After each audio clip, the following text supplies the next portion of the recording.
And in that circumstance, you have a situation where people are under more pressure because a Labor Greens minority government would be a disaster for this country. And I just don't think Australians can afford 3 more years of a Labor government. We'll come over here. Yes, mate. Oh, thanks, sir. The Prime Minister said this morning that he's open to Australia playing a peacekeeping role in Ukraine. Is that something you support? Well, we've been honest and upfront in our support, very proud of our support of Ukraine from day one. As Defence Minister, I worked very closely with the Ambassador, and we delivered the Bushmasters, and we're out at Amberley Air Base, not too far from here, for the dispatching of the first load of those Bushmasters. And on the advice of the Ambassador, that they've saved lives, and I'm very proud of that. So we should continue to provide support to Ukraine. We have been involved in training and providing support to Ukraine soldiers, and I think that should continue. In terms of whether we should have boots on the ground in Ukraine, I don't support that. I think the Europeans have that task, and I think what President Trump's pointed out is that the Europeans need to do more in the defence of Europe, and that's a statement of the obvious. The Americans have a focus on other theatres and other areas of engagement, and that is appropriate. And I think the fact that NATO countries are now spending more or are committing to spending more in their defence budgets is a good thing. And I commend Keir Starmer for his leadership and his stance of not just the UK, obviously, but of countries in Europe as well. Mr. Dutton, you're in one of the most marginal electorates in Queensland. Do you feel confident in re-election? Well, the next election is going to be a tough election, but I just don't think Australians can afford 3 more years of an Albanese government. The Prime Minister promised that electricity prices had come down by $275. They've gone up by $1,000. The Prime Minister's renewables-only energy policy is wrecking the economy. It's driving up the cost of cold storage. It's driving up the cost of every energy-intensive element in the supply chain of every grocery item. And this is why people are paying more at the checkout. When they go to the IGA, when they go to Coles or Woolies, they're paying more and more and more for those grocery items. And I just don't think that our country can cop another 3 years of an Albanese government. And an Albanese Bant government, a Labor Greens government, is a disaster for the economy. It will only drive up prices and inflation, which ultimately means really bad outcomes for families. There are 27,000 small businesses who have gone bankrupt under Mr Albanese's watch, including, I might say, 272 general practices, so doctors' surgeries that have closed over the last 2.5 years. The wreckage of this government goes from one end of the country to the other, and we have to make sure that not only can we clean Labor's mess up, but that our plan is rolled out so that we can get our country back on track. And that's exactly what we intend to talk about in marginal seats like this, but in other seats that we're targeting as well. Sorry, Mr Dunn, may I have a question around the gender pay gap is related to the coalition policy today on work from home mandates for the public service. Are you worried? It doesn't discriminate against people on the basis of gender.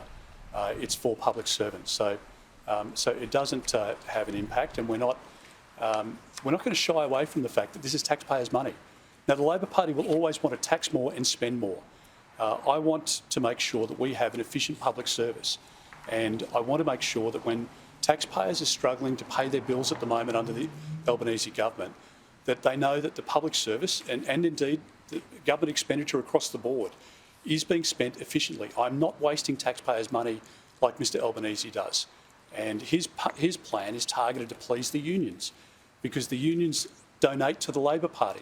It's not a difficult model to work out here.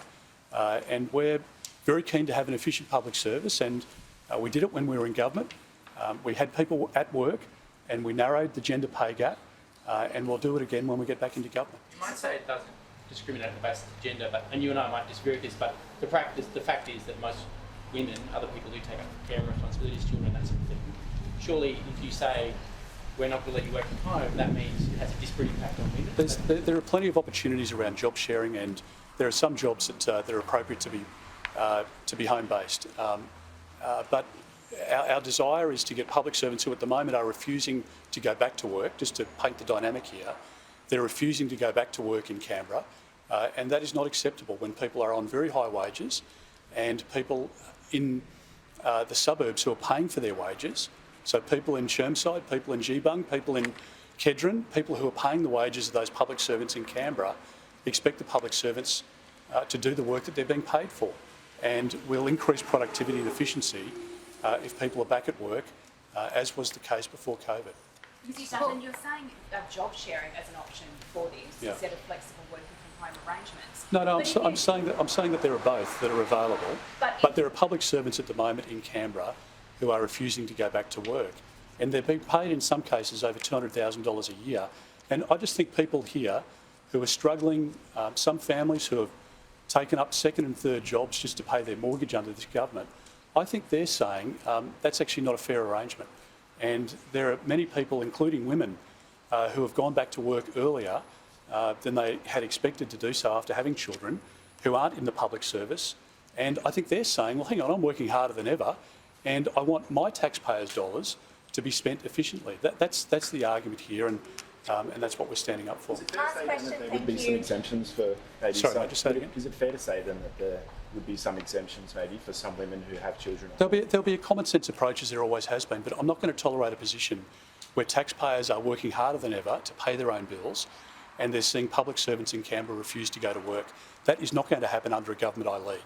We're going to have an efficient public service, and we're going to make sure that we can support families who are struggling at the moment. I want to bring inflation down.